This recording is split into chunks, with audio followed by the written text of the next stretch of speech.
حالا بریم سراغ فهرست مشروبات الکلی به قلم نظامی گنجوی در منظومه‌های خسرو و شیرین و هفت پیکر. نوشیدنی اول: باده، می، مل، خمر.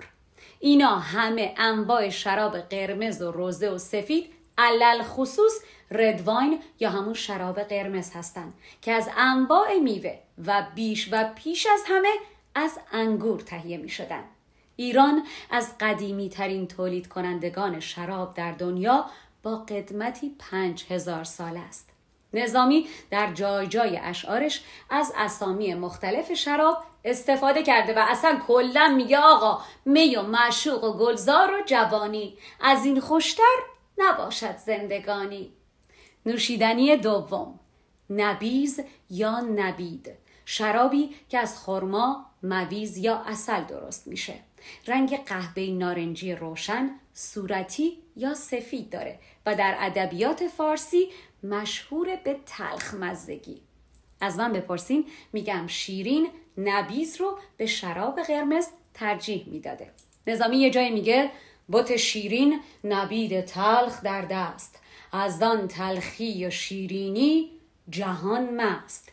یا در جای دیگه میگه شیرین خشمگین و عصبانی به خسرو میگه من نبیذ قاتلم بگذارم از دست، که از بویم بمانی سالها مست. و اما نوشیدنی شماره 3: فقاعی یا همون آبجو، شرابی خام که از جو و مویز درست میکردن. فقاع از مشروبای گازدار بوده و در کوزه های سنگین نگهداری میشده. روی در کوزه رو با پوست میپوشوندن و محکم میکردن و برای خنک موندنش بین یخهای خورد شده میخوابوندن و موقع نوشیدن پوست در کوزه رو با یه میخی سوراخ میکردن و فقاع رو با گازش از سوراخ پوست بیرون میکشیدن.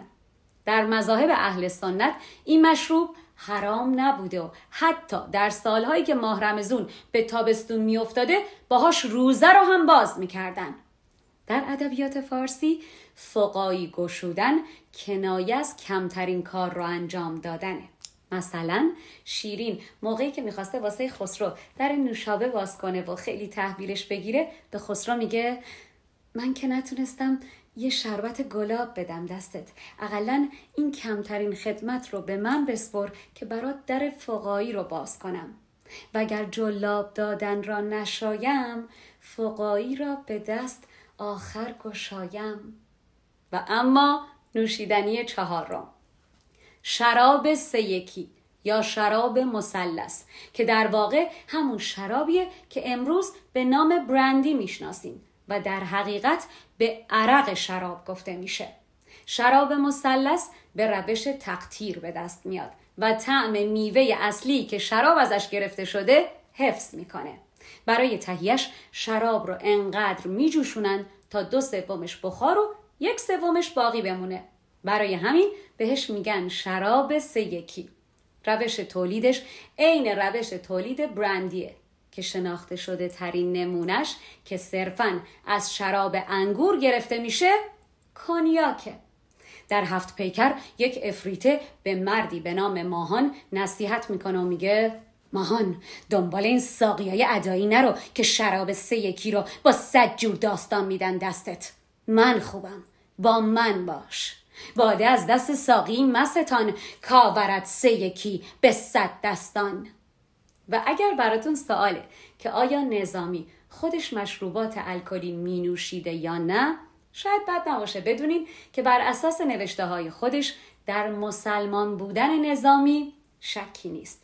نظامی در انتهای منظومه خسرو و شیرین خودش به نکته ظریفی اشاره میکنه و میگه روزی شاه طغرل ازم دعوت کرد که به خدمتش برم و من وقتی رسیدم که نوازنده ها مشغول نواختن و خوندن و ساقی ها با جام های پی در پی مشغول پذیرایی از مهمانان بودن. شاه با دیدن من دستور داد به احترام و شکوه زهد واقعی من نوازنده ها و ساقی ها همه مرخص بشن و گفت امروز رو با نظامی شب میکنیم که هم کلامی باهاش شعر و موسیقیه و آدم رو سرمست میکنه. نظامی در نوشته‌هاش نوشیدن می رو منع نکرده، اما زیاده روی در نوشیدن رو نکوهش کرده.